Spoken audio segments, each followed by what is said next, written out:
1904 ዓመተ ምህረት የአውሮፓ ታላላቅ ኃያላን መንግስታት በሁለት ተቀናቃኝ ጎራዎች ተከፍለው ነበር። አንደኛው ወገን ዘ ትሪፕል አንታንት ሲሆን ይህም ፈረንሳይን፣ ብሪታንያንና ሩሲያን ያቀፈ ነበር።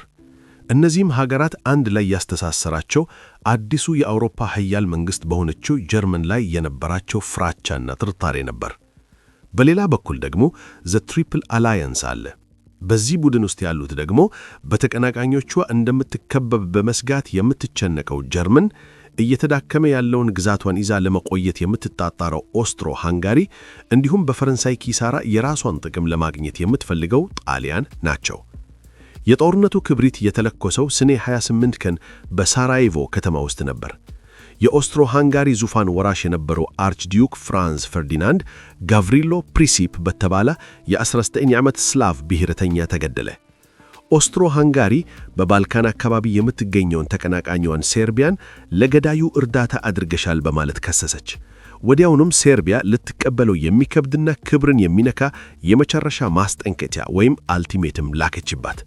ሴርቢያ ይህንን ማስጠንቀቂያ ውድቅ ስታደርግ ኦስትሮ ሃንጋሪ ጦርነት አወጀች። በጥቂት ሰዓታት ውስጥም የኦስትሪያ ጦር ቤልግሬድን በመደፍ መደብደብ ጀመረ። የሩሲያው ዛር ኒኮላስ ዳግማዊ የስላቭ ወገን የሆነችውን ሴርቢያን ለመከላከል የክብር ግዴታ እንዳለበት ስለተሰማው የሩሲያ ጦር ለዘመቻ እንዲዘጋጅና እንዲሰለፍ አዘዘ። የጀርመኑ ንጉሠ ነገሥት ዊልሄም ዳግማዊ ደግሞ ለኦስትሮ ሃንጋሪ ድጋፉን እንደሚሰጥ ቃል ገብቶ ነበር። እሱና ጄኔራሎቹ ከሩሲያ ጋር የሚደረገው ግጭት የማይቀር መሆኑን ስላወቁ የሩሲያ ኃይል ከዓመት ዓመት እየጠነከረ ከመምጣቱ በፊት ጦርነቱ ቢጀመር ይሻላል ብለው አሰቡ። ስለዚህ የሩሲያን ለጦርነት መዘጋጀት እንደ ምክንያት በመጠቀም ጀርመንም ጦሯን አሰለፈች።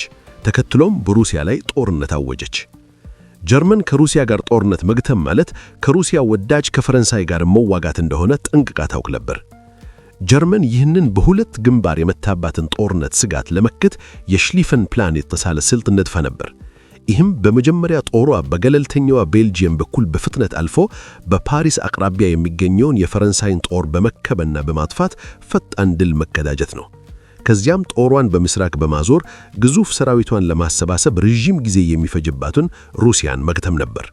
በዚህም መሰረት ጀርመን በፈረንሳይ ላይ ጦርነት አወጀች። አሁን 6 ሚሊዮን ወታደሮች በመላ አውሮፓ ለጦርነት እየተንቀሳቀሱ ነው። ጣሊያን ግን ገለልተኛ ሆና መቆየትን መረጠች። የትሪፕል አላያንስ ስምምነት አጥቂ በሆነ ጦርነት ውስጥ እንድትሳተፍ አያስገድዳትም ነበር። አሜሪካም ተመሳሳይ ገለልተኛ መሆኗን አወጀች። ፕሬዚዳንት ዊልሰን እና የአሜሪካ ሕዝብ በአውሮፓ ጦርነት ውስጥ ለመግባት ምንም ፍላጎት አልነበራቸውም። ብሪታንያ ፈረንሳይ ወዳጅ ብትሆንም መጀመሪያ ላይ በጀርመን ላይ በሚደረገው ጦርነት ትቀላቀላለች ወይስ አትቀላቀልም የሚለው ግልጽ አልነበረም። ነገር ግን ጀርመን ወታደሮች ብሪታንያ ገለልተኝነቷን ዋስትና የሰጠችላትን ቤልጂየም ሲወሩ ለንደን ወደ ቤርሊን ወታደሮቻቸውን እንዲያስወጡ የሚጠይቅ ማስጠንቀቂያ ተላኮባቸው። ይህ ማስጠንቀቂያ ተቀባይነት ሳያገኝ ብሪታንያ ጦርነት አወጀች።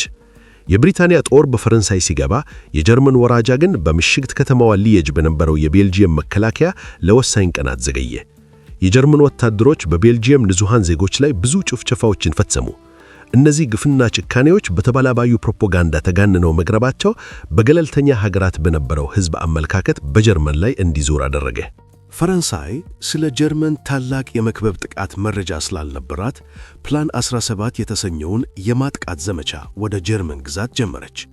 ነገር ግን በድንበር አካባቢ በተደረጉት ጦርነቶች በሁለቱም ወገን ከፍተኛ ጉዳት ደርሶ የፈረንሳይ ጦር ወደ ኋላ እንዲያፈገፍግ ተደረገ።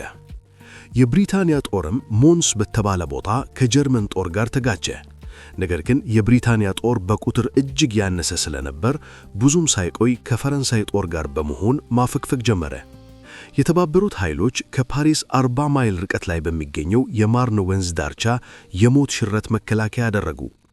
በሁኔታው ተስፋ የቆረጠ የሚመስለው ነገር ግን ወሳኝ የሆነው የመልሶ ማጥቃት እርምጃቸው ከተማዋን ከጥፋት የታደገ ሲሆን ጀርመኖችንም ወደ ኋላ እንዲያፈገፍጉ አስገደዳቸው። በዚህ ጦርነት ሁለቱም ወገኖች እያንዳንዳቸው የሩብ ሚሊዮን ወታደሮችን ጉዳት አስተናገዱ። በመቀጠልም ሁለቱም ወገኖች በሰሜን በኩል የጠላትን ጦር ለመክበብና ከጎን ለመውጋት የሚያደርጉት ወደ ባህር የመድረስ ውድድር ተጀመረ። በተከታታይ የተደረጉት ግጭቶችም ወደ መጀመሪያው የኢፕሬ ጦርነት አምርተው የተባበሩት ኃይሎች የጀርመንን ጦር ሰብሮ መግባትን በጭንቅ በመከላከል ግስጋሴውን ገቱት። አሁንም በድጋሚ በሁለቱም ወገኖች ላይ ከባድ የሆነ የሰው ኃይል ውድመት ደረሰ። ከዚያም ሁለቱ ግዙፍ ሰራዊቶች በ350 ማይል ርዝመት ባለው ግንባር ላይ ተፋጠጡ። ለሕይወት አስጊ ከሆነው የመትረየስ ተኩስና ከከባድ የጦር መሳሪያ ድብደባ ለመሸሽም መጠለያ ፈለጉ። አሰቃቂው የምሽግ ጦርነት በዚህ መልኩ ተጀመረ።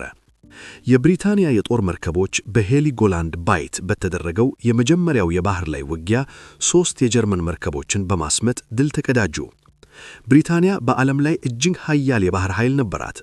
ጀርመን ካሏት 19 ዘመናዊ የጦር መርከቦች አንጻር ብሪታንያ 29 ነበሯት።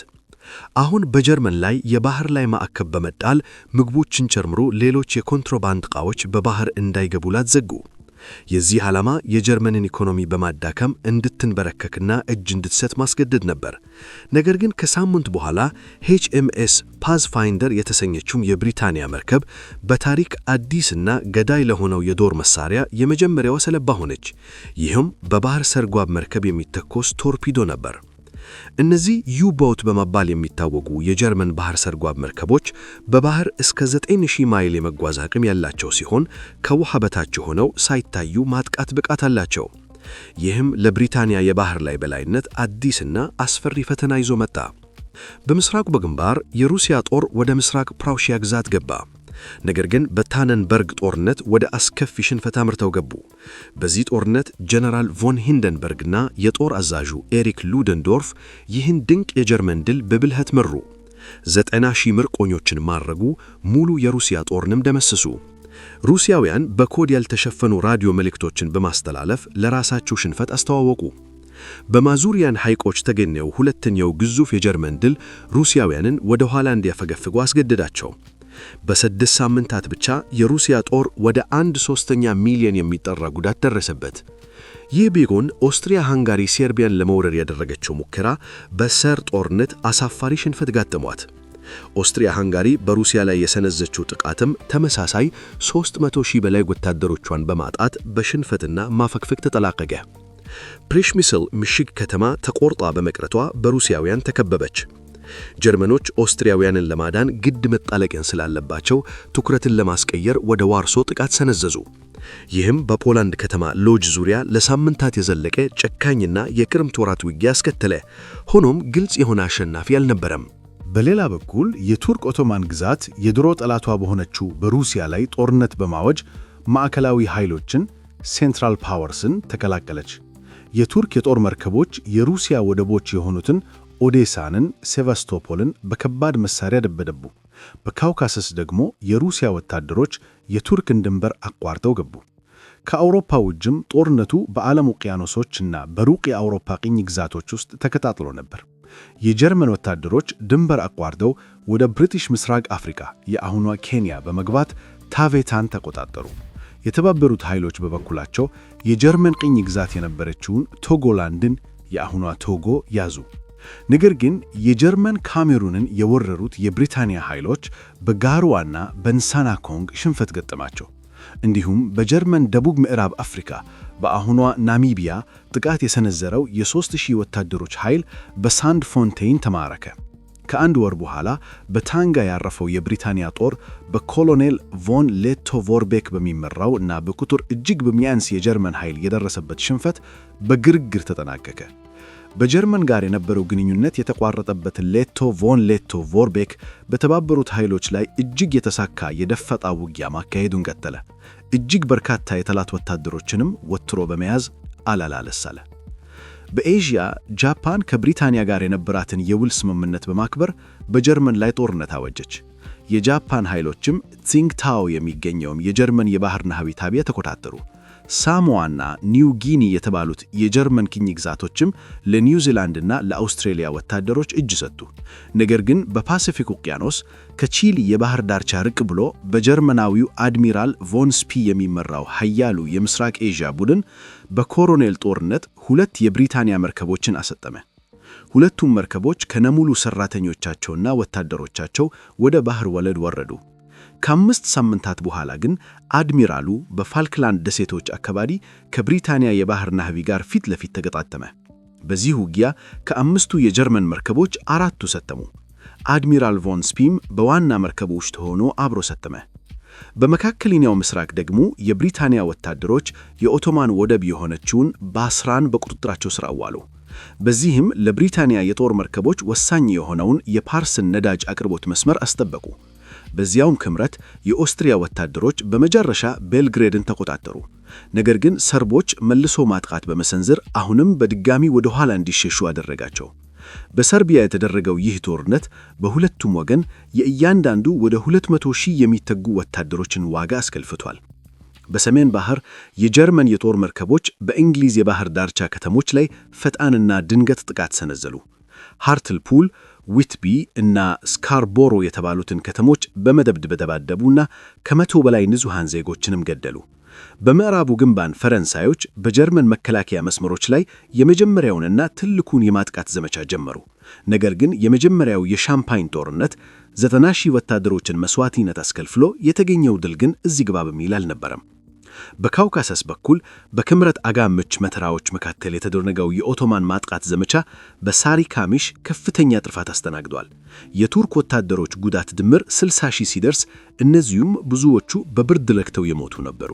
በምዕራቡ ግንባር ያ የመጀመሪያው የገና በዓል በአንዳንድ ቦታዎች ለአጭር ጊዜ በተደረበ የጦርነት ማቆም ስምምነት ታስበዋል። በምሽጎቹ መካከል ባለውና በተለምዶው የሞት ቀጠና በሆነው ኖማንስ ላንድ ማንም ሰው በማይደርስበት መሬት ወታደሮች ወጥተው እግር ኳስ ተጫወቱ። ጥር 1915 ዓመተ ምህረት አንደኛው የዓለም ጦርነት ከተጀመረ ገና 5 ወሩ ነው። ነገር ግን እስካሁን ወደ 1 ሚሊዮን የሚጠጉ ወታደሮች በጦርነቱ ረክፈዋል። በባልካን አካባቢ የተለኮሰው ይህ ጦርነት አሁን አብዛኛውን የዓለም ክፍል አዳርሰዋል።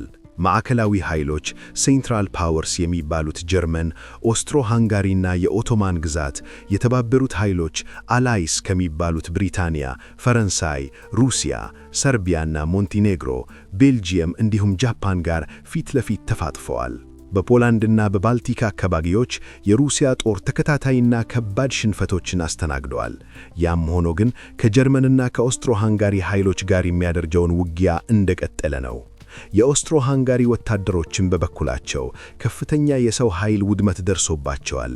ሰርቢያን ማሸነፍ ባለመቻላቸውም ለውርደት ተዳርገዋል። በካውካሰስ ተራሮች ላይ የሩሲያና የኦቶማን ኃይሎች በዚያ አጥንት በሚሰብር የክርመት ቅዝቃዜ ውስጥ እርስ በርስ እየተዋጉ ነው። በምዕራቡ ግንባር ደግሞ የፈረንሳይ፣ የብሪታንያና የቤልጂየም ወታደሮች ከእንግሊዝ ቻናል እስከ ስዊዘርላንድ በሚዘረጋው የምሽግ መስመር ውስጥ መሽገው የጀርመንን ጦር እየተጋፈቱ ይገኛሉ።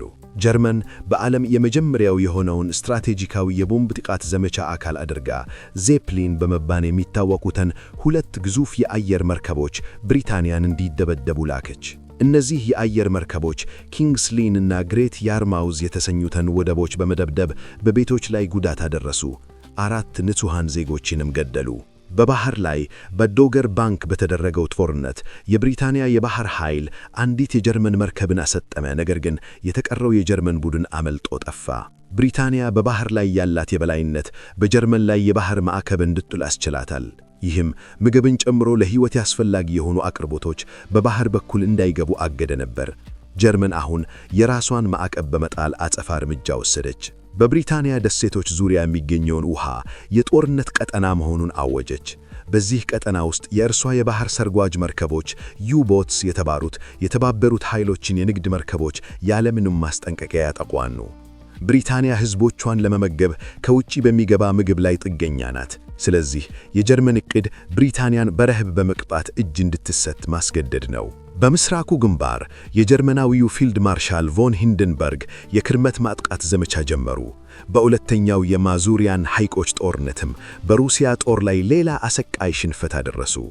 ሩሲያውያን እስከ 200,000 የሚደርሱ ወታደሮቻቸውን አጥተው፣ ከነዚሁም ግማሽ የሚሆኑት በዚያ አስከፊ የክርመት ቅዝቃዜ መሃል እጃቸውን ያሰጡ ናቸው። ሩሲያውያን በኦስትሮ ሃንጋሪ ላይ የተሻለ ውጤት አሰጋግበዋል። ከ4 ወር ከሴባ በኋላ የፕሼሚስል ከተማ ወደቀ። ሩሲያውያንም 100,000 ምርኮኞችን አገኙ። የኦስትሮ ሃንጋሪ ጠቅላላ ኪሳራ አሁን ወደ 2 ሚሊዮን ደርሰዋል። ይህ ቢሆንም ብሪታንያና ፈረንሳይ የኦቶማን ግዛት ዋና ከተማ የሆነውን ቁስጥንጢና ኮንስታንቲኖፖልን ስጋት ለመጣል የጦር መርከቦቻቸውን ለዳርዳኔልስ ላኩ። የኃይል ትርኢት ማሳየታቸው ብቻ ቱርክን በፍጥነት እጅ እንድትሰጥ ያደርጋታል ብለው አምነው ነበር። በጠባቡ የባህር ወሽግብ ላይ የሚገኙትን የቱርክ የባህር ዳር ምሽጎችን በደመጡ ደበደቡ። ነገር ግን 3 የጦር መርከቦች በማይን ተመተው ሰጥመው ሌሎች 3 መርከቦች ደግሞ ጉዳት ደርሷቸዋል። በዚህም ጥቃቱ እንዲቆም ተደረገ። በምዕራቡ ግንባር ብሪታንያውያን በኑቭ ሻፔል ጥቃት ሰነዘሩ። ነገር ግን ግስጋሴው በጀርመን የሽቦ አጥርና መትረየስ ምክንያት ወዲያውኑ ተገታ። የብሪታንያና የህንድ ክፍለ ጦሮች 11,000 ወታደሮችን አጡ። ይህም ለማጥቃት ከተሰለፈው ኃይል 1/4ኛው ማለት ነው። ከ6 ሳምንታት በኋላ በሁለተኛው የይፕር ጦርነት ጀርመኖች በምዕራቡ ግንባር ለመጀመሪያ ጊዜ የመርዝ ጋዝን ተጠቅመው ጥቃት ሰነዘሩ። ገዳይ የሆነው የክሎሪን ጋዝ ደመና የተባበሩት ኃይሎች ወታደሮች ምሽጎቻቸውን ጥለው እንዲሸሹ አስገድዳቸው። ነገር ግን ጀርመኖች ይህንን አጋጣሚ ለመጠቀም በቂ የተጠባባቂ ኃይል አልነበራቸውም። የኬሚካል ጦር መሳሪያ እሽቅድድም ሲጀመር በሁለቱም ወገን ያሉ ወታደሮች በፍጥነት በዘልማድ የተሰሩ የጋዝ መከላከያ ጭንብሎች ታደሏቸው። የተባበሩት ኃይሎች የአውስትራሊያና የኒውዚላንድ የጦር ሰራዊት አባላትን ወይንም አንዛክስን ጨምሮ የምድር ጦር በጋሊፖሊ አሳረፉ። ዓላማቸውም የተባበሩት ኃይሎች የጦር መርከቦች ወደ ቁስጥንጥንያ እንዳይደርሱ የከለከሉትን የባህር ዳርቻ ምሽጎች ማጥፋት ነበር። ነገር ግን ወዲያውኑ ከቱርክ በኩል ከባድ የመከላከል ውጊያ ገጠማቸው። በባህር ዳርቻው አካባቢ ተንቀሳቃሽ እንዳይሆኑ ተደርገው ተወተሩ። ወታደሮቹ ከማረፋቸው አንድ ቀን በፊት የኦቶማን ግዛት በድንበሯ ውስጥ የሚኖሩ የአርመን ብሔረሰብ ተወላጆችን ስልታዊ በሆነ መንገድ ማፈናቀልና መግደል ጀመረች። አርመኖች ለረጅም ጊዜ ስደትን ያስተናገዱ አነሳ ብሔርና የሃይማኖት ተከታዮች ሲሆኑ የቱርክን ጠላቶች እንደተደገፉ ተጠርተው ነበር። በ10 ሺዎች የሚቆጠሩ ወንዶች፣ ሴቶችና ሕፃናት ወደ ሱሪያ በረሃ ተወስደው እንዲሞቱ ተደረገ። በአጠቃላይ ከ1 ሚሊዮን በላይ አርመኖች አልቀዋል። የተባበሩት ኃይሎች ድርጊቱን በሰብአዊነትና በስልጠኔ ላይ የተፈጸመ ወንጀል ሲሉ አውግዘውታል። አጥፊዎቹንም በወንጀል ተጠያቂ ለማድረግ ቃል ገባዋል። እስከ ዛሬ ድረስ የቱርክ መንግስት የሟቾችን ቁጥር እንዲሁም እነዚህ ክስተቶች የዘር ማጥፋት ወንጀል ናቸው የሚለውን ክስ ይከራከራል። በምስራቅ ግንባር የጀርመንና የኦስትሮ ሃንጋሪ ጥምር ኃይል በጋሊሺያ ባደረገው የማጥቃት ዘመቻ የሩሲያን መከላከያ ጥሶ ገባ። ፕሸሚስልን መልሶ ተቆጣጠረ። 100,000 ወታደሮችንም ማረከ። ይህ በሩሲያ ኃይሎች ላይ የሚደረገው ተከታይ ግስጋሴ ጅማሪ ነበር። በባህር ላይ ከኒውዮርክ ወደ ሊቨርፑል በመጓዝ ላይ የነበረችው የሉሲታንያ የተባለችው የብሪታንያ መንገደኛ መርከብ በአየርላንድ የባህር ዳርቻ አካባቢ በጀርመን ባህር ሰርጓት መርከብ ያለ ማስጠንቀቂያ ቶርፒዶ ተመታች። 128 አሜሪካኖችን ጨምሮ 1198 መንገደኞችና የመርከቧ ሰራተኞች ሕይወታቸው አለፈ። የአሜሪካን ፕሬዝዳንት ውድሮ ዊልሰንና የአሜሪካ ሕዝብ በሁኔታው እጅግ ተቆጡ። ነገር ግን ጀርመን ብሪታንያውያን መርከቧን ለወታደራዊ አቅርቦታት ማጓዚያ ስለሚጠቀሙባት ኢላማ መደረጓ ተገቢ እንደሆነ ተከራከረች። በግንቦት የተባበሩት ኃይሎች የጀርመንን መከላከያ መስመር ለመስበር ባደረጉት ሌላኛው የማጥቃት ሙከራ ሁለተኛውን የአርተዋ ጦርነት ጀመሩ። ፈረንሳዮች በቪሚ ሪጅ ዋናውን ጥቃት ሲሰነዝሩ፣ ብሪታንያውያን ደግሞ በኦበርስ ሪጅ እና በፌስቱበርት ደጋፍ ጥቃቶች አደረጉ። የተባበሩት ኃይሎች 130,000 የሚደረገውን የሰው ኃይል ጉዳት አስተናገዱ። ወደፊት የገፉትም ትልቅ ያርዶች ብቻ ነበር። በዚያ ክረምት በምዕራቡ ግንባር ሰማይ ላይ የፎከር አይንዴከር የተባለው አውሮፕላን ጀርመን የአየር ቁጥጥር እንድትተቋመድ ትልቅ አስተዋጽኦ አደረገ። ይህ አውሮፕላን የኢንተራፕተር ጊር ለተባለው አዲስ የቴክኖሎጂ ግኝት ምስጋና ይባው ከፊታቸው በተገጠመው ፕሮፔለር በኩል ወደፊት መተኮስ የሚችል መትረየስ ታጥቆ የመጀመሪያዎቹ አንዱ ነበር። በዚህ ምክንያት የተባበሩት ኃይሎች የአውሮፕላን ውድመት በፍጥነት ጀመረ። ሁኔታውም የፎከር መክሰብ በመባል ታወቀበት። ጣሊያን በኦስትሮ ሃንጋሪ ኪሳራ ግዛት መስፋፋት እንደምትቀዳጅ በብሪታንያና በፈረንሳይ የተገባላት ቃል ስለማላት የተባበሩት ኃይሎችን አላይስም በመከላከል በኦስትሮ ሃንጋሪ ላይ በኋላም በኦቶማን ግዛትና በጀርመን ላይ ጦርነት አወጀች። የጣሊያን ጦር በኢሶንዞ ወንዝ ዳርቻ በሚገኙት የኦስትሮ ሃንጋሪ ይዞታዎች ላይ የመጀመሪያውን ጥቃት ሰነዘረ። ነገር ግን በደረሰበት ከፍተኛ ኪሳራ ተመትቶ ወደ ኋላ ተመለሰ። ይህ በእንዲህ እንዳለ የተባበሩት ኃይሎች በምስራቅ ግንባር ቀውስ ውስጥ ገቡ። ሩሲያውያን ፖላንድን ለቀው በመውጣት አጠቃላይ ማፈግፈግ ጀመሩ። የጀርመን ወታደሮች ነሐሴ 5 ቀን ዋርሶ ገቡ። የሩሲያው ዛር ኒኮላስ ዳግማዊ የጦር ሰራዊቱን ጠቅላይ አዛዥ ግራንድ ዲዩክ ኒኮላስን ከስልጣን በማውረድ ወታደራዊ አመራሩን በግል ተረከቡ። ይህ ውሳኔ ዛሩን ከሩሲያ ወታደራዊ ሽንፈት ጋር በይልቅ እያቆራኘው ስለመጣ ለዛሩ እጅግ ጎጂና አደገኛ ሆኖ ተገኘ። በጋሊፖሊ የተባበሩት ኃይሎች ተጨማሪ ወታደሮችን በሱቭላ ቤይ አሳረፉ። ነገር ግን እነሱም ሆኖ በአንዛክስ የተደረጉት ተከታታይ አዳዲስ ጥቃቶች የተፈጠረውን አለመቀየር መስበር አልቻሉም። ሁኔታው ለሁለቱም ወገኖች እጅግ አስከፊ ነበር። ወታደሮቹ በጠላት ብቻ ሳይሆን በሙቀት፣ በዝንብ መንጋና በበሽታ ጭምር እየተሰቃዩ ነበር። በአትላንቲክ ውቅያኖስ አንዲት የጀርመን ባህር ሰርጓጅ መርከብ ኤስኤስ አራቢክ የተባለችውን የመንገደኛ መርከብ አሰጠመች። በዚህ አደጋ 3 አሜሪካውያንን ጨምሮ የ44 ሰዎች ሕይወት ጠፋ። ዩናይትድ ስቴትስ የሰጠችው ተጨማሪ ማስጠንቀቂያ ተከትሎ ጀርመን በመንገደኛ መርከቦች ላይ የምታደርገውን ጥቃት ሙሉ በሙሉ አቆመች።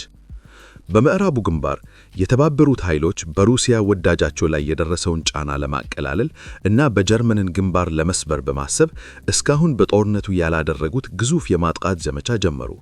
ፈረንሳዮቹ በሦስተኛው የአርቶዋና በሁለተኛው የሻምፓኒ ጦርነቶች ላይ ጥቃት ሲሰነዝሩ፣ ብሪታንያውያን ደግሞ በመዝጋስ በመጠቀም በሉዝ ጥቃት አደረሱ። መጀመሪያ ላይ አንዳንድ ድሎች የተመዘገቡ ቢመስልም ጥቃቶቹ ብዙም ሳይቆዩ ተገቱ። በሁሉም ወገኖች ላይም እጅግ ከፍተኛ የሰው ኃይል ውድመት ደረሰ። በማዕከላዊ ኃይሎች ላይ አዲስ ግንባር ለመክፈትና ለሰርቢያ እርዳታ ለማድረስ የተባበሩት ኃይሎች ወታደሮች በግሪክ ሳሎኒካ አረፉ። ነገር ግን የተባበሩት ኃይሎች በጣም ዘግይተው ነበር። ቡልጋሪያ ማዕከላዊ ኃይሎችን ተቀላቀለች። ጥምር ኃይላቸውም በ2 ወር ውስጥ ሰርቢያን ወረዱ። በዚያን ክምረት የተረፉት የሰርቢያ ጦር አባላት በአልባንያ ተራራዎች በኩል አድርገው አመለጡ። የደረሳቸው ጉዳት እጅግ አስከፊ ነበር። ጦርነቱ እስኪያበቃ ድረስ ከሰርቢያ ጦር ውስጥ 1/3 ተገደለ። ይህ ደግሞ ከየትኛውም ሀገር ጋር ሲነጻጸር በጦርነቱ የከፍተኛውን የጦር ቁጥር ያጣች ሀገር አደረጋት። በጣሊያን ግንባር ከባድ ውጊያ ይንቀጠለ ነበር። የጣሊያን ወታደሮች 3ኛ እና 4ኛውን የኢሶንዞ ጦርነቶች ከፈቱ። ኦስትሮ-ሃንጋሪ ኃይሎች በቁጥር ያነሱ ቢሆኑም ከፍ ያኑ ተራሮቱ ስለመሸጉ ልነቅላቸው አንችልም ብለው ተከላከሉ። በመከደላዊ ምስራቅ ደግሞ ወደ ባግዳድ ሲጋገዝ የነበረው የብሪታንያ ጦር ከከተማዋ በሰዱን 5 ማይል ርቀት ላይ የሚገኘው የክቴሲፎን ጦርነት በቱርክ ኃይሎች ተገተመ። ብሪታንያውያን ወደ ኩት አፈገፉና በዚያ በጠላት ተከበቡ። የተባበሩት ኃይሎች የጋሊፖሊን ዘመቻ እርግፍ አድርገው ተዉት። 83,000 ወታደሮች የቱርክ ኃይሎች ሳያውቁ በድብቅ እንዲወጡ ተደረገ። ይህ በጦርነቱ ከተነገሩት እቅዶች ሁሉ የተሳካው የመጥበቂያ እቅድ ነበር። ዘመቻው በሁለቱም ወገኖች ላይ የየአንዳቸው የሩብ ሚሊዮን የወታደር ጉዳት አስከተለ። 1915 ለተባበሩት ኃይሎች መጥፎ ዓመት ነበር። የሚጨበት ድል ማግኘት ሳይችሉ እጅግ ከፍተኛ የሰው ኃይል አጥተዋል። ነገር ግን ስለ ሰላም የሚያወራ ማንም ነበረም። ይልቁኑ ሁሉም ወገኖች ከቀደሙ ውድመታቸው በመማር አዳዲስ ስልቶችን በመቀየስ ለ1916 ግዙፍ የማጥቃት ዘመቻዎች መዘጋጀት ጀመሩ። ሁሉም ወገኖች እስካሁንም ወሳኝ የሆነ የጦር ሜዳ ድል እንዳላቸው ይተማመናሉ። አንደኛው የዓለም ጦርነት አጭርና በድል የተሞላ ይሆናል ተብሎ ታስቦ ነበር። ነገር ግን በ1916 ዓ.ም አዲስ አይነት የኢንዱስትሪ ጦርነት ተጀምሮ የሟቾች ቁጥር በሚሊዮኖች ሲተም ማብቂያውም የሚታይ አልነበረም። የባህር ላይ እገዳዎች በመላው አውሮፓ የምግብና የነዳጅ እጥረት ማስከተል ጀመሩ። በሌላ በኩል በሚሊዮን የሚቆጠሩ ወንዶች ወደ ጦር ሜዳ ስለተላኩ በሺዎች የሚቆጠሩ ሴቶች እነሱን በመተካት ወደ ሥራ ዓለም ገቡ። ሁሉም ወገኖች ለረጅም ጦርነት ዝግጅት እያደረጉ ነበር። ጦርነቱ ለ1 ዓመትና ግማሽ ያህል ቀጥሏል። የተባበሩት ኃይሎች በቅርቡ ቡልጋሪያን ከተቀላቀሉት የማዕከላዊ ኃይሎች ጋር ውጊያቸውን ቀጥለዋል። በባህር ላይ ብሪታንያ በጀርመን ላይ የጣለችውን የባህር ላይ እገዳ ጠንክራ ቀጠለች። በዚህም ምግብና ሌሎች ወሳኝ ጥሬ ዕቃዎች ወደ ሀገሪቱ እንዳይገቡ ከለከለች። ጀርመን በበኩሏ የራሷን የባህር ሰርጓጅ መርከብ ዩቦት እገዳ በብሪታንያ ላይ በመጣል አጸፋውን መለሰች። ነገር ግን ዜጎቻቸው በጦርነቱ መሃል ጉዳት የተደረሰባቸውን ገለልተኛዋን ዩናይትድ ስቴትስን ላለማስቆጣት ጥቃቷን መገደብ ነበረባት። በምዕራቡ ግንባር የፈረንሳይ የብሪታንያና የቤልጂየም ወታደሮች ከጀርመኖች ጋር ፊት ለፊት ተፋተው መሽገዋል። ሁለቱም ወገኖች ደም አፋሳሽ በሆነውና እልባት በሌለው የምሽት ጦርነት ውስጥ ተዘፍቀዋል። በምስራቅ ግንባር ሩሲያውያን ረዥሙን ማፈግፈግ አቆመው የመከላከያ መስመሩን አረጋግተዋል። ነገር ግን ሰራዊታቸው ከፍተኛ ጉዳት ደርሶባቸዋል። በጣሊያን ግንባርም የጣሊያን ወታደሮች በጠንካራ የኦስትሮ-ሃንጋሪ መከላከያ ላይ ተከታታይ ብዙ ዋጋ ያስከፈለና ያልተሳካ ጥቃት ሰንዝረዋል። በባልካን ግንባር ደግሞ ማዕከላዊ ኃይሎች ሰርቢያን ወረዱ። ሰራዊቷም በአልባንያ ተራሮች በኩል መራራ የሆነ ማፈግፈግ ለማድረግ ተገደደች። አሁን ጥር 5 ቀን የኦስትሮ ሃንጋሪ ወታደሮች ሞንቴኔግሮን አጠቁ። በሞጂኮቫክ ጦርነት ቢዘገዩም ከ3 ሳምንታት በኋላ ሞንቴኔግሮ እንድትሰድ ተገደደች። በካውካሰስ ግንባር ሩሲያውያን በኦቶማን ቱርክ ኃይሎች ላይ ድንጋጤ የማጥቃት ዘመቻ ጀመሩ። ከ6 ሳምንታት በኋላም የሩሲያ ወታደሮች የኤርዝሩም ከተማን ተቆጣጠሩ።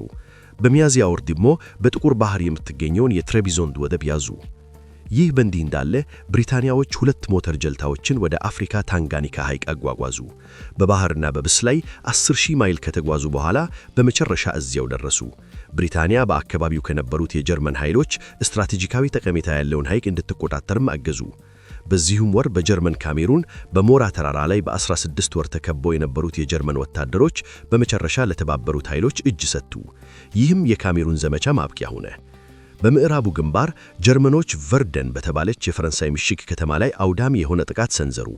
የጀርመኑ ጄኔራል ኤሪክ ቮን ፋልከንሃይን ፈረንሳይ ይህንን ተምሳሌ ከተማ ለማዳን እስከ መጨረሻው ሰው ድረስ እንደምትዋጋ በግል ያውቅ ነበር።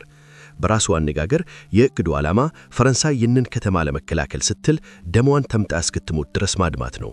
ይህ ስልት የጠላትን አቅም የማሽመሽመድ ወይም ስትራቴጂ ኦፍ አትሪሽን ይባላል።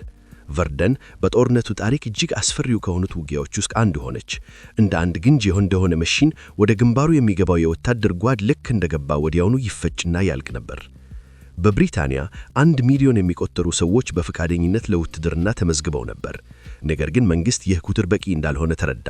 በመሆኑም ብሪታንያ አስገዳጅ የውትድርና አገልግሎቱን ያወጀች የመጨረሻው ኃይል ሀገር ሆነች። በዚያውም ዓመተ ሰዳት በምዕራቡ ግንባር ላይ ለሚገኙት የብሪታንያ ወታደሮች የብረት ቆመት ታደለ። ይህም ከሌሎች ሀገሮች ዘግልቶ የተደረገ ነበር። የምሽግ ጦርነት ነፈር ለከፍተኛ የቅልቅልታ ጉዳት የሚያጋልጥ ነበር። የጀርመኑ ስታልሄልም፣ የፈረንሳዩ አድሪያን እና የብሪታንያው ማርክ 1 የብረት ቆመቶች ከመድፍ ፍንጣቾችና ከሽራፕነል የሚሰጡት መከላከያ ውንስ ነበር። ገለልተኛ የነበረችው ፖርቱጋል ከብሪታንያ ጋር ትተባበር ነበር። ይህም በአፍሪካ ያላትን የፖርቱጋል አንጎላ ቅኝ ግዛቷን አስጠብቃ ለመቆየት እንደሚያግዛት ተስፋ አድርጋ ነበር። መጋቢት 9 ቀን ጀርመን በፖርቱጋል ላይ ጦርነት በማወጅ የአጸፋ እርምጃ ወሰደች። በምስራቅ ግንባር በቨርደን የሚገኙትን ፈረንሳውያን ጫና ለመቀነስ በማሰብ ሩሲያ በናሮክ ሐይቅ አቅራቢያ ጥቃት ሰነዘረች። ነገር ግን ውጤቱ አሰቃቂ ውድቀት ሆነ። ሩሲያ 100,000 ወታደሮችን አጣች። ጥቃቱም ቢሆን አንድም የጀርመን ወታደር ከቨርደን ግንባር እንዲቀነስ ማድረግ አልቻለም። ደብሊን ውስጥ የአየርላንድ ሪፐብሊካን አማጽያን በብሪታንያ አገዛዝ ላይ የትጥቅ ትግል ጀመሩ። የፋሲካ ዓመፅ ወይም ኢስተር ራይዚንግ በመባል የሚታወቀው ይህ ግጭት ከ6 ቀናት የጎዳና ላይ ውጊያ በኋላ በብሪታንያ ኃይሎች ተደምስሶ በቁጥጥር ስር ዋለ። በመካከለኛው ምስራቅ ከ5 ወራት ከበባ በኋላ በኩት የነበሩት የብሪታንያ ኃይሎች እጅ ሰጡ። ጀነራል ታውንሼንድ 9,000 የሚሆኑ የብሪታንያና የህንድ ወታደሮችን እየመራ ለምርኮ አሳልፎ ሰጠ። ከነዚህም ውስጥ ግማሽ የሚሆኑት በኋላ ላይ በረሃብና በበሽታ ሕይወታቸው አለፈ። ብሪታንያ ከኦቶማን ግዛት ጋር በምታደርገው ጦርነት የአረቦችን ድጋፍ ትፈልግ ስለነበር ከጦርነቱ በኋላ ነፃ የአረብ መንግስት እንደሚመሰረቱላቸው ለአረብ መሪዎች ቃል ገብታ ነበር። ነገር ግን አሁን ብሪታንያና ፈረንሳይ በምስጢር የሳይክስ ፒኮት ስምምነትን ተፈራረሙ።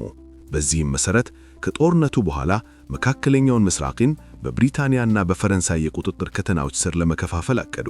ስለዚህ የምስጢር ስምምነት ምንም መረጃ ያልነበረው የመካ ሸሪፍ ወገን የሆነው ሁሴን ቢን አሊ በቱርክ ኦቶማን አገዛዝ ላይ የአረቦችን አመጽ መራ።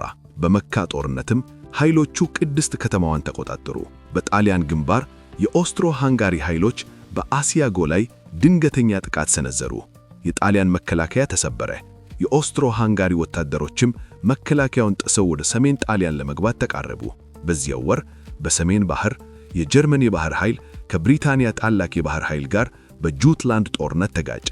በጦርነቱ ብቸኛውና ትልቁ የባህር ላይ ውጊያ በሆነው በዚህ ግጭት ብሪታንያ ከባድ ኪሳራ ብታስተናግድም ድል የኔ ነው አለች። ምክንያቱም የጀርመን የባህር ኃይል ወደ ወደቡ አፈግፈገ። እስከ ጦርነቱ ፍጻሜ ድረስም ዳግመኛ ከወደቡ ወጥቶ አልተነሳቀሰም።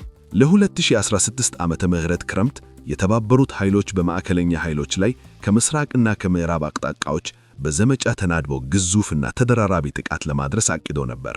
በፈረንሳይ ቨርደንና በጣሊያን አሲያጎ ላይ ያለውን ጫና ለማቃለል ይህ ጥቃት ከምንም ጊዜም በላይ አስፈላጊ ነበር። ሩሲያዎች ጥቃታቸውን ቀድመው ጀመሩ። በምስራቅ ግንባር ጀነራል አሌክሲ ብሩሲሎቭ የጥቃቱን ምስጢራዊነትና ድንገተኝነት በጥንቃቄ ጠብቆ ነበር። ወታደሮቹ የጠላትን መስመር ሰብረው በመግባት በአንዳንድ ቦታዎች እስከ 60 ማይል ድረስ ገፉ። 200,000 ምርኮኞችንም ያዙ። ይህ ብልሃት የተሞላና ብዙ ዋጋ ያስከፈለው ሩሲያ ጥቃት ዓላማውን አሳካ። ምክንያቱም ማዕከለኛ ኃይሎች የተሰበረውን መስመር ለመጠገን ሲሉ ከሌሎች ግንባሮች ወታደሮቻቸውን ለማምጣት ተገደዱ። በባህር ላይ HMS ሃምፕሻየር የተባለችው የብሪታንያ መርከብ ወደ ሩሲያ በመጓዟ ላይ ኦርክኒ አቅራቢያ ፈኒ ረጋጣ ሰመጠ። በዚህ ሀገር ከ650 ሰዎች መካከል የታዋቂው የብሪታንያ የጦር ሚኒስተር ሎርድ ኪችነር ይገኙ ነበር። ከ3 ቀን በኋላ በአድሪያቲክ ባህር ፕሪንሲፔ ኡምቤርቶ የተባለችው የጣሊያን ወታደር ጫኒ መርከብ በጀርመን ባህር ሰርጋቢ መርከብ ተመታ ሰመጠ።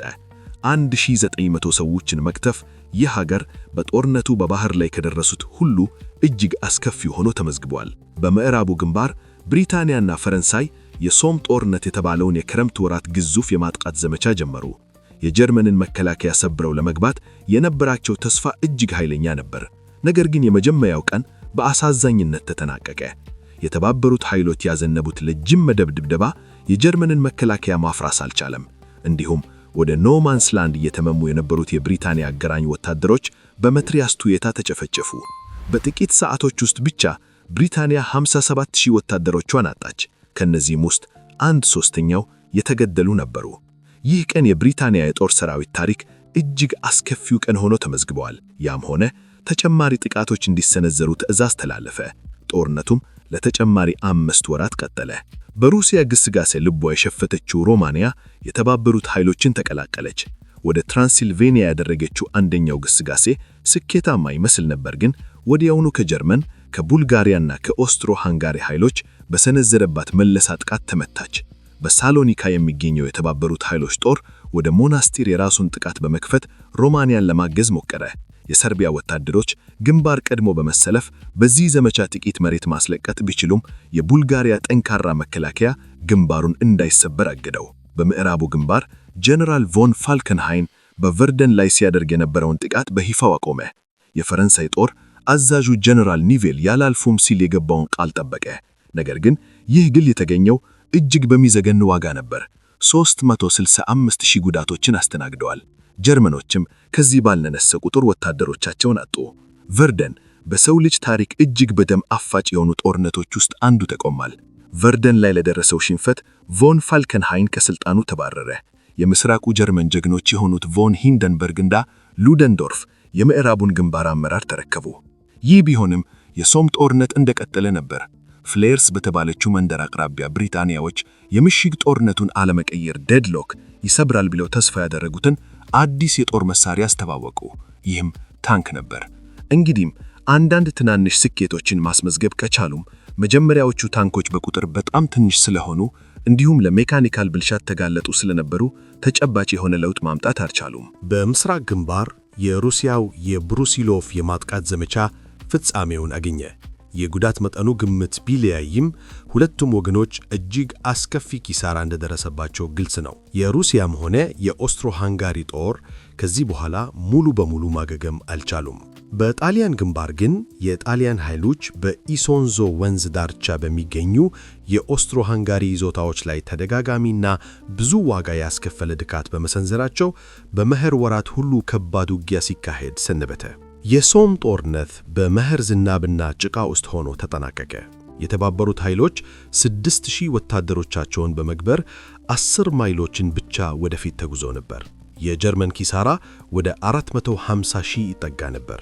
የተባበሩት ኃይሎች በዚህ ሁኔታ ከቀጠልን ጀርመን ከእኛ በፊት የሰው ኃይሏ ያልቃል ብለው በማሰብ ይህ አካሄድ አሸናፊ ስልት እንደሆነ ራሳቸውን አሳመኑ። በሌላ በኩል ሀገሪቱ በማዕከላዊ ኃይሎች በመወረሯ በሮማንያ ላይ ጥፋት መጣ። የሮማንያ ኃይሎች የሩብ ሚሊየን ወታደሮችን ጉዳት አስተናገዱ። ከተደመሰሰው ሰራዊት የተረፉትም በምስራቅ ግንባር ከሩሲያውያን ጎን ተሰለፉ። በዚያ ክረምት ከ1848 ጀምሮ የኦስትሪያ ንጉሠ ነገሥት የነበሩት ፍራንዝ ጆዜፍ አረፉ። ልጃቸው ካርልም ተተካቸው። በብሪታንያ ጠቅላይ ሚኒስትር ሄርበርት አስኩዊት ከስልጣን እንዲወርዱ ተደረገ። በዴቪድ ሎይድ ጆርጅም ተተኩ። በፈረንሳይ ደግሞ ጄኔራል ጆፍሬ በጄኔራል ኒቬል ተተኩ። ኒቬል በደፋርና በተናካሽ እርምጃዎች ድልን እንደሚያቀዳጅ ቃል ገብቶ ነበር። በእነዚህ የሹምሽር ለውጦች መካከል የአሜሪካው ፕሬዝዳንት ውድሮ ዊልሰን የሰላም ስምምነት ለመፍጠር ያደረጉት ጥረት ውሃ በላ። የትኛውም ወገን አቋሙን ለማላለት ፈቃደኛ አልነበረም። በ1996 ዓመተ ምህረት አንደኛው የዓለም ጦርነት ወደ የመመንመን ጦርነት ተቀየረ። ሁለቱም ወገኖች በጦር ሜዳ ድልን ከመቀዳጀት ይልቅ ጠላትን በማጥቀቅ እና ከፍተኛ ኪሳራ በማድረስ እጅ እንዲሰጥ ማስገደድ ላይ ማትኮር ጀመሩ። በ1997 ዓመተ ምህረት ይህ ስልት የአውሮፓ ሀያላን ሀገራትን ለመውደቅ አፋፍ ላይ ያደርሳቸዋል። አገሮቹ ሰፊ ሀብት ስላላቸው ጀርመን በዚህ ረጅም የመመንመን ጦርነት እንደምትሸንፍ ታውቅ ነበር። ስለዚህ መሪዎቿ ቁማር ተጫወቱ። ያልተገደበ የባህር ሰርጓጅ መርከብ ጦርነትን እንደገና ጀመሩ። የጀርመን መሪዎች በባህር ሰርጓጅ መርከቦቻቸው ዩቦቶች አማካኝነት የብሪታንያን የምግብ አቅርቦት በባህር ላይ መቁረጥን በ6 ወራት ውስጥ ሀገሪቱን በረሃብ እንድትንበረከክና እጅ እንድትሰጥ እንደሚያደርጉ አመኑ። ነገር ግን ያገኙትን ሁሉም የመተኮስ አዲስ ስልታቸው ገለልያን የሆኑ አሜሪካን መርከቦችንም ለአደጋ እንደሚያጋልጥና አሜሪካን ወደ አጋሮቹ ወገን እንድትቀላቀል እንደሚያደርግ ግልጽ ነበር። ዘመቻው በተጀመረው በሁለተኛው ቀን ስንዴ ጭና ከጋልቬስተን ቴክሳስ ወደ እንግሊዝ በመጓዝ የነበረችው የኤስኤስ ሃውሳቶኒክ የተባለች የአሜሪካን የእንፋፍ መርከብ በጀርመን ባህር ሰርጓጅ መርከብ ተመታ ሰጠመ። ከዚያም ብሪታንያውያን ጠልፎ ያገኙትን አንድ የቴሌግራም መልእክት ለአሜሪካን መንግሥት አሳለፉ። ይህ መልእክት ከጀርመን የውጭ ጉዳይ ሚኒስትር አርተር ዚመርማን በሜክሲኮ ለሚገኝ የጀርመን አምባሳደር የተላከ ነበር። ጀርመንና አሜሪካ ወደ ጦርነት ከገቡ ሜክሲኮ አሜሪካን እንድታጥቃ ጀርመን የምታበረታታበት መልእክት ነበር። የዚመርማን ቴሌግራም በሚባለው ይህ መልእክት የአሜሪካው ፕሬዝዳንት ውድሮ ዊልሰን በጀርመን ላይ ጦርነት እንዲያውጅ ተጨማሪ ጫና ፈጠረባቸው። በሩሲያ ከፍተኛ የሆነ የሰው ኃይል ውድመትና የምግብ እጥረት ወደ ሕዝባዊ ዓመፅና አብዮት መራ። ዛሩ ከሥልጣን ወረዱ። ጦርነቱን ለመቀጠል ቃል የገባ ጊዜያዊ መንግሥት ሥልጣኑን ተረከበ። ነገር ግን በግንባር ላይ የሩሲያ ወታደሮች በብዛት እየከዱ መጥፋት ጀመሩ። ተከታታይ ከሆነው የጀርመን ትንኮሳ በኋላ ዩናይትድ ስቴትስ በመጨረሻ በጀርመን ላይ ጦርነት አወጀች። ይህም ለአጋሮቹ ወገን ግዙፍ የሆነ የሀብት አቅም ይዞ መጣ። ነገር ግን ይህንን ሀብት አሰባስቦ ወደ ተግባር ለመግባት ብዙ ወራትን ይወስዳል። እስከዚያው ድረስ የጀርመን ያልተገደበ የባህር ሰርጓጅ መርከብ ጦርነት ቁማር ሊሳካላት የሚችልበት ዕድል አለ። ሚያዝያ ወር ለጀርመን ባህር ሰርጓጅ መርከቦች በጦርነቱ ታሪክ እጅግ የተሳካው ወር ነበር። 886 ቶን የሚመዝኑ የአጋሮቹን መርከቦች አሰጠሙ። ይህም በአማካይ በቀን 17 መርከቦች ማለት ሲሆን ሁሉም እጅግ አስፈላጊ በሆኑ ምግቦችና አቅርቦቶች የተሞሉ ነበሩ። የጀርመን ባህር ሰርጓጅ መርከቦች በቅርቡ ካልተሸነፉ ብሪታንያ ረሃብ ሊፈጃት ነው። በምዕራቡ ግንባር ብሪታንያውያን የአራስ ጦርነት ወይም ባትል ኦፍ አራስ ጀመሩ። ይህ ወደፊት የሚደረገውን ትልቅ የፈረንሳይ የማጥቃት ዘመቻ ለመደገፍና የጠላትን ትኩረት ለመቀልበስ የታቀደ ነበር።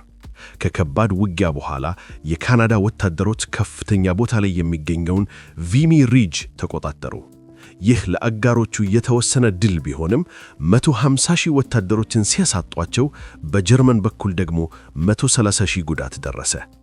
ከምሽጎቹ በላይ የመጀመሪያው የአየር ላይ ጦርነት እጅግ ዘመናዊ ወደሆነና ወደ አደገኛ ደረጃ ተሸጋገረ። ስለሊያ አውሮፕላኖች የጠላት ይዞታዎችን ለመለየትና የመደፍ ጥቃቶችን ለማስተካከል እጅግ ወሳኝ ናቸው። ስካውት አውሮፕላኖች ወይም ተዋጊዎች ተልቋቸውን ከመፈጸማቸው በፊት እነሱን ለመታት ይሞክራሉ። በየጥቂቱ ወራት አዳዲስ የአውሮፕላን ሞዴሎች ይሰራሉ። ነገር ግን በዚያ ጸደይ ወቅት የጀርመን አውሮፕላኖች የነበራቸው ብልጫ ከተባበሩት ኃይሎች ላይ ከባድ ኪሳራ አስከተለ። ይህም ደማቁ ሚያዝያ በመባል ይታወቃል። ቪሚ ሪጅ ከወደቀች በ3 ቀናት በኋላ ፈረንሳዊው ጀነራል ሮበርት ኒቬል ዋናውን የማጥቃት ዘመቻ ጀመሩ። ተስፋ ከፍተኛ ነበር። ነገር ግን ከመጀመሪያው ስኬት በኋላ ግዝጋዜው ተገጣ። በሁለቱም ወገን ያለው የጉዳት መጠንም በፍጥነት ጨመረ። ትርጉም የሌለው ይህ እልቂት የፈረንሳይ ጦር ወኔ እንዲሞት አደረገ።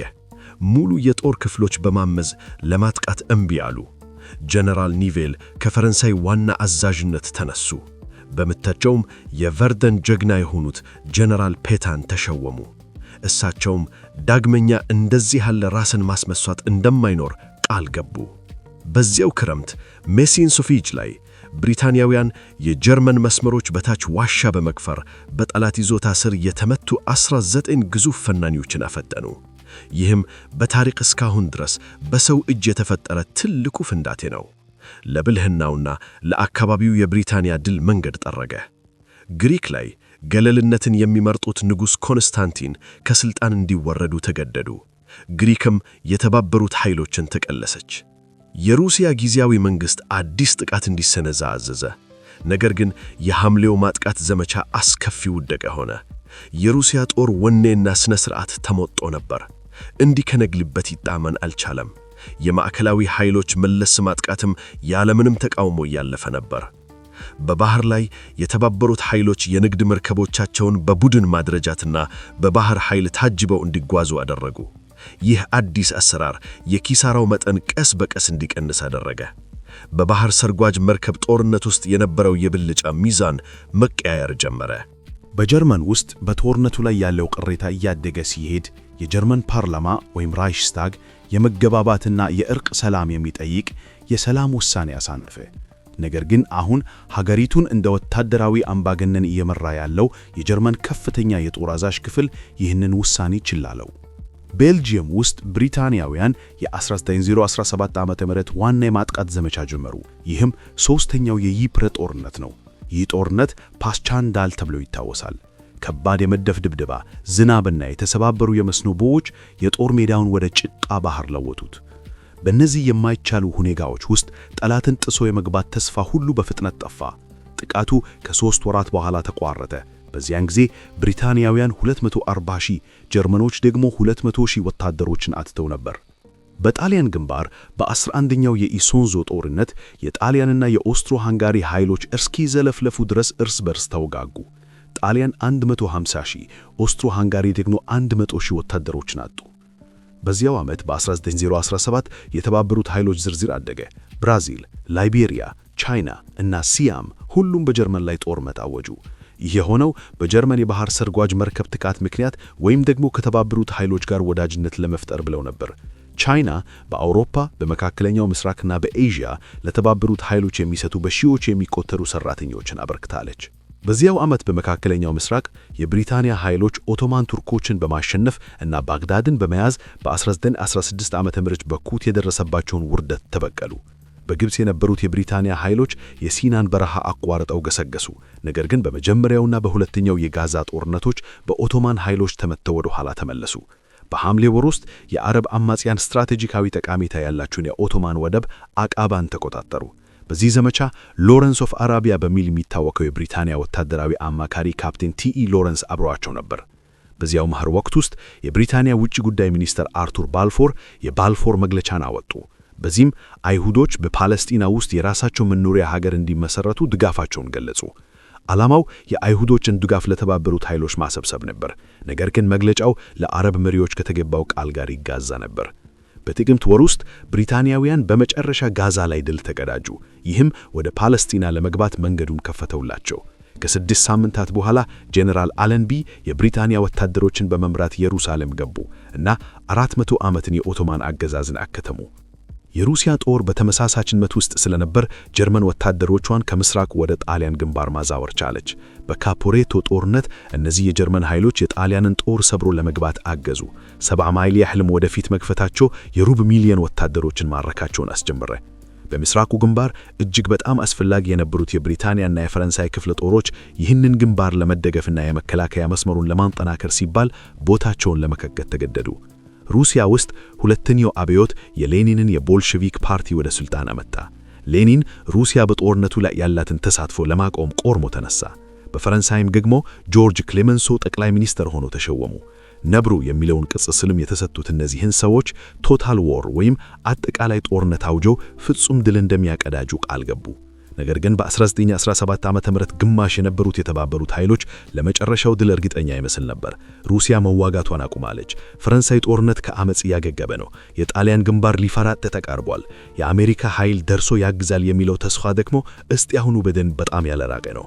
ለጊዜው በሜዳ ላይ ውጤታማ ሆኖ እየታገለ ያለው የተባበሩት ኃይሎች የትኛውም የብሪታንያ ጦር ብቻ ነው።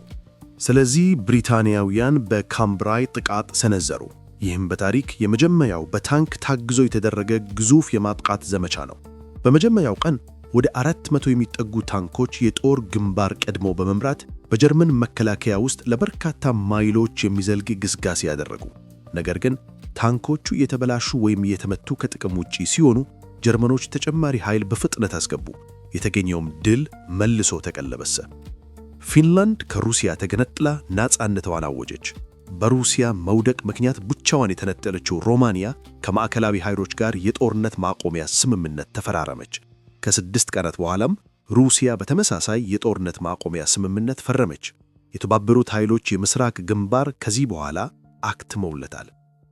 1917 ዓ.ም ሩሲያን የመሰለች አንዲት ትልቅ ኃያል ሀገር ከጦርነቱ ስትወጣ የታየበት፣ በሌላ በኩል ደግሞ አሜሪካን የመሰለች አዲስና ጉልበታም ወዳጅ የገባችበት ዓመት ነበር። ጀርመን በተባበሩት ኃይሎች የሀብት አቅም ተውጣ ከመገረት የሚያድናት ወታደራዊ ድል ብቻ እንደሆነ ተረድታለች። በመሆኑም ለ1918 የጸደይ ወቅት አንድ የመጨረሻና ግዙፍ የሆነ የማጥቃት ዘመቻ ለማድረግ ዕቅድ መንደፍ ጀመረች። 1918 ዓ.ም ከ3 ዓመት ተኩል ጦርነት በኋላ የተባበሩት ኃይሎች በከባድ ቀውስ ውስጥ ገቡ። ሩሲያ በአብዮት ተናወጠች። አዲሱ የቦልሼቪክ መንግስትም ከማዕከላዊ ኃይሎች ጋር የጦርነት ማቆሚያ ስምምነት ተፈራረመ። ይህ ማለት በሺዎች የሚቆጠሩ የጀርመን ወታደሮች አስቀድሞ ከ1 ሚሊዮን በላይ ሕይወት ወደ ቀጠፈውና የሰው መታረጃ ወደ ሆነው የምዕራቡ ግንባር ሊዘምቱ ነፃ ሆኑ ማለት ነው። ነገር ግን ጀርመንም ተስፋ በቆረጠ ሁኔታ ውስጥ ነበረች።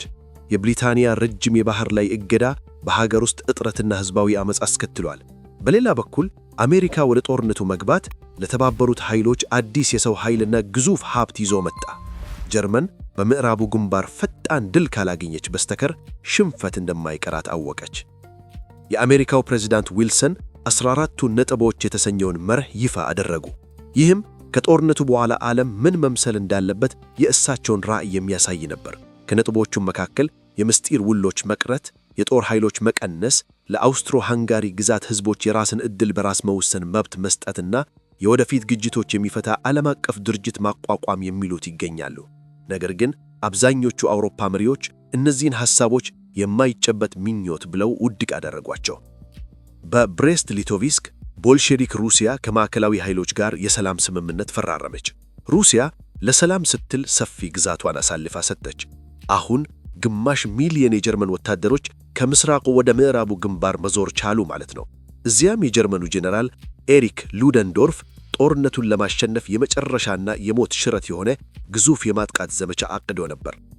የሉደንዶርፍ የጸደይ ወቅት የማጥቃት ዘመቻ የተባበሩት ኃይሎችን ሳያስቡ ነበር ያገኛቸው። የጀርመን ስቶርም ትሩፐርሶች ሰርጎ መግባት የአዲስ ስልጠን በመጠቀም የብሪታንያን 5ኛ ጦርን በማሸነፍ ወደ ኋላ እንዲሸሹ አደረጉ። የጀርመን ግስጋሴ የብሪታንያና የፈረንሳይ ጦርን ለሁለት የመክፈል አደጋ ደቀነ። ይህም አስከፊ መዘግል ሊያመጣ ይችል ነበር። ስለዚህ ስልጥን ለማስተባበር ሲባል ፈረንሳዊው ጀነራል ፈርዲናንድ ፎሽ የተባበሩት ኃይሎች ጠቅላይ አዛዥ ነው ተሾሙ። አሚየን ከተማ ውጪ የብሪታንያና የአውስትራሊያ ወታደሮች የድንገት መከላከያ በመፍጠር የጀርመን ግስጋሴ ገጡት። የጀርመን ማጥቃት ወደ ንሱህ መዞር አደረገ። ነገር ግን ብሪታንያውያን በጀርመኖች ላይ ከባድ ኪሳራ በማድረስ ጥሰው እንዳያልፉ አገዷቸው።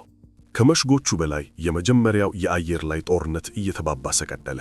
እያንዳንዱ ወገን አሁን በምዕራቡ ግንባር ከ3000 በላይ አውሮፕላኖችን አሰልፈዋል። ነገር ግን በ1918 ዓመተ ምህረት በሀብት ብልጫ ምክንያት የተባበሩት ኃይሎች የአየር ላይ የበላይነትን ተቆናጠጡ። ሚያዝያ 11 ቀን ሬድ ባሮን ወይም ቀይ ባሮን በመባል የሚታወቀውና ዝነኙ የጀርመን ፓይለት ማንፍሬድ ቮን ሪችቶፍን አሚን አቅራቢያ ተመትቶ ወደቀ። ሕይወቱም አለፈ። በ80 የአየር ላይ ድሎች የጦርነቱ ከፍተኛው ክብረ ወሰን ባለቤት የነበረ ሲሆን በተባበሩት ኃይሎች በኩል ሙሉ ወታደራዊ ክብር ተሰጥቶት ተከበረ። የብሪታንያ አዲሱ ነፃ የቦምብ ኃይል በኮሎኝ ከተማ ላይ የቀን የቦምብ ጥቃት ሰነዘረ። ይህም የብሪታንያ የራሷ የሆነ ስትራቴጂካዊ የቦምብ ጥቃት ዘመቻ ጅምር ነበር። በመሬት ላይ የሉደንዶርፍ የማጥቃት ዘመቻ ወደ ደቡብ በመዞር ፈረንሳዮችን ኢላማ አደረገ። የጀርመን ወታደሮች 30 ማይል ወደፊት ገፉ። ነገር ግን ልክ አዳዲስ የአሜሪካ ክፍለ ጦሮች ወደ ግንባር ሲገቡ ማርን ወንዝ ላይ ተገቱ። የአሜሪካ አንደኛ ክፍለ ጦር በካንቲኒ ጦርነት የመጀመሪያውን ውጊያ አደረገ። ከ3 ቀናት በኋላ የአሜሪካ ሁለተኛ ክፍለ ጦር በቤሎውድ ጦርነት ድል ተቀዳጀ። በዚህ ጊዜ በፈረንሳይ ወደ 1 ሚሊዮን የሚተጉ የአሜሪካ ወታደሮች የነበሩ ሲሆን በየቀኑ 10,000 ተጨማሪ ወታደሮች ይደርሱ ነበር። አራተኛው የጀርመን የማጥቃት ምዕራፍ የ9 ማይል ግስጋሴ ቢያደርግም በመጨረሻ በፈረንሳይ የመልሶ ማጥቃት ተገታ። በጣሊያን የሉደንዶርፍን በፈረንሳይ የሚያደርገውን ዘመቻ ለማገዝ ኦስትሮ ሃንጋሪ በአሲያጎና በፒያቬ ወንዝ ላይ ጥቃት ሰነዘረች። ነገር ግን በከባድ ኪሳራ ተመታ ወደ ኋላ ተመለሰች። በኦስትሮ ሃንጋሪ ጦር ውስጥ የነበረው ወኔም ሙሽሽ አለ። የብሪታንያና የፈረንሳይ ወታደሮች በሰሜን ሩሲያ ሙርማንስክ ላይ አረፉ። ይህም በሩሲያ የእርስ በርስ ጦርነት ውስጥ የነጭ ወይም ጸረ ቦልሼቪክ የተባሉትን ኃይሎች በመደገፍ የተባበሩት ኃይሎች ያደረጉት ጣልቃ ገብነት ጅምር ነበር። በምዕራቡ ግንባር የጀርመኖች የመጨረሻ ጥቃት በሁለተኛው የማርን ጦርነት ተሸነፈ። የሉደንዶርፍ የማጥቃት ዘመቻ ጀርመኖችን ከ6,000 በላይ ወታደሮች አስከፍሏቸዋል። ነገር ግን ወሳኝ የሆነ ጠላት መስመር ሰብሮ መግባት አልተሳካላቸውም። የጀርመን የመጨረሻ ቁማር ከሸፈ። አሁን የተባበሩት ኃይሎች ወደ ማጥቃት ተሸጋገሩ። በአሚየን ጦርነት በታንክና በአውሮፕላን የተደገፉት የብሪታንያ፣ አውስትራሊያ፣ ካናዳና የፈረንሳይ ወታደሮች በአንድ ቀን ብቻ 7 ማይል ወደፊት ገፉ። ጀነራል ሉደንዶርፍ ነሐሴ 8ን የጀርመን ጦር ክፉ ቀን ሲለው ጠራው። የጀርመን ወታደሮች ደክሟቸዋል፣ ተርበዋል፣ ተስፋ ቆርጠዋልና በሺዎች እየሆኑ እጃቸውን መስጠት ጀመሩ። የአሚየን ጦርነት የተባበሩት ኃይሎች የ100 ቀናት የማጥቃት ዘመቻ አበሰረ። የምሽግ ጦርነት አከተ። ጀርመኖችም በፍጥነት ወደ ኋላ ማፈግፈግ ጀመሩ። በባልካን የዶብሮፖል የተከፈተው አዲስ የተባበሩት ኃይሎች ጥቃት የቡልጋሪያን ይዞታዎች ሰበረባቸው። የተበተነው የቡልጋሪያ ጦር ፈራረሰ። ከ2 ቀናት በኋላም ቡልጋሪያ የጦርነት ማቆሚያ ስምምነት ፈረመች። በመካከለኛው ምስራቅ የብሪታንያ የሚመሩት ኃይሎች በሜጊዶ ጦርነት ቱርኮችን በማሸነፍ 25,000 ምርኮኞችን ያዙ። የተባበሩት ኃይሎች ወታደሮች ብዙም ሳይቆዩ ደማስቆንና አሌፖን ተቆጣጠሩ። በምዕራቡ ግንባር ማርሻል ፎሽ አጠቃላይ ጥቃት እንዲሰነዘር አዘዙ። የብሪታንያ፣ የፈረንሳይና የአሜሪካ ጦር ሰራዊቶች የሂንደንበርግ መስመር፣ የእጅግ የተጠነከረ የጀርመን መከላከያ መስመር ደረሱበት፣ ጥሰውም አለፉ። ሉደንዶርፍ የወታደራዊ ሁኔታ ተስፋ ቢሆስ በመሆኑ ጀርመን የጦርነት ማቆሚያ ስምምነት መፈለግ እንዳለባት ለካይዘሩ አሳወቁ። ጀርመን ለአሜሪካው ፕሬዝዳንት ውድሮ ዊልሰን ጥያቄ ላከች። እሳቸውም በመላሳቸው ጀርመን ከተቆጣጠረቻቸው ሁሉ ግዛት እንድትወጣ እና ካይዘሩ ከስልጣን እንዲወርድ ጠየቁ። በጣሊያን ግንባር የተባበሩት ኃይሎች በቪቶሪዮ ቬኔቶ ጦርነት በኦስትሮ ሃንጋሪ ላይ የመጨረሻውን ምት አሳረፉ። የኦስትሮ ሃንጋሪ ጦር ተበታተነ። 300,000 ምርኮኞችም ተያዙ። ማዕከላዊ ኃይሎች መፍረስ ሲጀምሩ የኦቶማን ግዛት በሙድሮስ ከተባበሩት ኃይሎች ጋር የጦርነት ማቆሚያ ስምምነት ፈረመች። 4 ቀናት ዘግይታም ኦስትሮ ሃንጋሪ በተመሳሳይ በቪላ ጁስቲ ከተባበሩት ኃይሎች ጋር ስምምነቱን ፈረመች። በኪል የጀርመን የባህር ኃይል በብሪታንያ የባህር ኃይል ላይ ራስን የማጥፋት ጥቃት እንዲሰነዝር ታዘዘ። ነገር ግን ወታደሮቹ ትዕዛዙን ከመቀበል ይልቅ አመጹ። አብዮት በጀርመን ተቀጣጠለ። ካይዘሩ ከስልጣን ወረዱ። የጀርመን ሪፐብሊክም ታወጀ። ህዳር 11 ቀን 1918 ዓ.ም የጀርመን ልዑካን ቡድን ኮምፒየኝ በሚገኘው የማርሻል ፎሽ የባቡር ካቢኔ ውስጥ ሆኖ ከተባበሩት ኃይሎች ጋር የጦርነት ማቆሚያ ስምምነት ፈራረመ። ስምምነቱ ከጠዋቱ 11 ሰዓት ላይ ተግባራዊ የሚሆን ቢሆንም ውጊያው ግን እስከ መጨረሻው ደቂቃ ድረስ ቀጠለ። አሜሪካዊው ወታደር ሄንሪ ጋንተር ልክ 10:59 ላይ ወደ አንድ የጀርመን መትረየስ እየሮጠ ሲተኩስ ተመትቶ ሞተ። እሱም በአንደኛው የዓለም ጦርነት የተገደለ የመጨረሻው ወታደር እንደሆነ ይታመናል። ከ3 ቀናት በኋላ በምስራቅ አፍሪካ ጀርመናዊው ጄኔራል ቮን ሌቶ ቮርቤክ በቻምቤዚ ወንዝ ላይ ሰራዊቱን አስረከበ። ለ4 ዓመታት ያህል ከሀገሩ ተቆርጦ በነበረበት ሁኔታ ሳይሸነፍ እጅግ ብዙ ቁጥር ያለውን የተባበሩት ኃይሎች ጦር ወጥሮ ይዞ ነበር። እሱም እስከ አሁን ድረስ በታሪክ ታላቅ ከሚባሉ የደፈጣ ውጊያ መሪዎች አንዱ ተደርጎ ይወሰዳል። የፓሪስ የሰላም ጉባኤ ከፈረንሳይ ዋና ከተማ ወጣ ብሎ በሚገኘው የቬርሳይ ቤተ መንግሥት ተከፈተ። ልዑካኑም የወደፊት ዓለም አቀፍ ግጭቶችን የሚፈታ የሊግ ኦፍ ኔሽንስ እንዲቋቋም የቀረበውን ሐሳብ ተቀበሉ። በሰኔ ወር የተፈረመው የቬርሳይ ስምምነት በጀርመን ላይ ከባድ ቅናቶችን ጣለ። የጦር ኃይሏ መጠን ተገደበ። ለተባበሩት ኃይሎች የጦርነት ካሳ እንድትከፍል ተወሰነ። ግዛቶቿ ለጎረቤት ሀገራት አጣች። ቅኝ ግዛቶቿን በአሸናፊዎች ተወሰዱባት። በተጨማሪም ጀርመን የጦርነቱ ተጠያቂነት አንቀጽን በመቀበል ለጦርነቱ ብቸኛ ተጠያቂ መሆኗን ማመን ነበረባት። ይህም በጀርመን ውስጥ የዘለቀ የበቀል ስሜት ምንጭ ሆነ። የአውሮፓ ድንበሮች እንደገና ተሰመሩ። ፖላንድ ከመቶ ዓመታት የባዕር አገዛዝ በኋላ እንደገና ብልቅ በላች። ኦስትሪያ፣ ሃንጋሪ፣ ቼኮስሎቫኪያ፣ ዩጎስላቪያ እና ግዛቷ ሰፋ ያለው ሮማንያ የኦስትሮ ሃንጋሪ ግዛት አመድ ውስጥ ተፈጠሩ። የኦቶማን ግዛት ፈረሰ። በመካከለኛው ምስራቅ አዳዲስ ሀገራት ተፈጠሩ። አብዛኞቹም በአውሮፓ ቁጥጥር ውስጥ የነበሩ ነበሩ። በአውሮፓ እንደሆነው ይህም የወደፊት ግጭቶች ዘሮች ተዘሩ። በሩቃውን ምስራቅ ደግሞ በቻይና ውስጥ የነበሩ የጀርመን ይዞታዎች ለጃፓን ተሰጡ። ይህም ቻይናን እጅግ አስቆራት። አንደኛው የዓለም ጦርነት የ9.5 ሚሊዮን የወታደሮችን ሕይወት ቀጠለ። ይህም ከተዋጉት ውስጥ ከ8ቱ አንዱ ሞቷል ማለት ነው። 21 ሚሊዮን የሚሆኑትም ደግሞ ቆስለዋል። 7 ሚሊዮን ንጹሐን ዜጎችም ሕይወታቸውን አጠፉ። ሰፊ አውሮፓ አካባቢዎች ወድቀው ባዶ ቀሩ። የድሮ ተላላት ግዛቶች ጠፉ። አዳዲስ ሀገራት ተወለዱ። በመላው ዓለም የሰው ልጅ ሕይወት ተለወጠ። ዓለም ከዚያ በኋላ እንደነበረች ሆና አልቀጠለችም።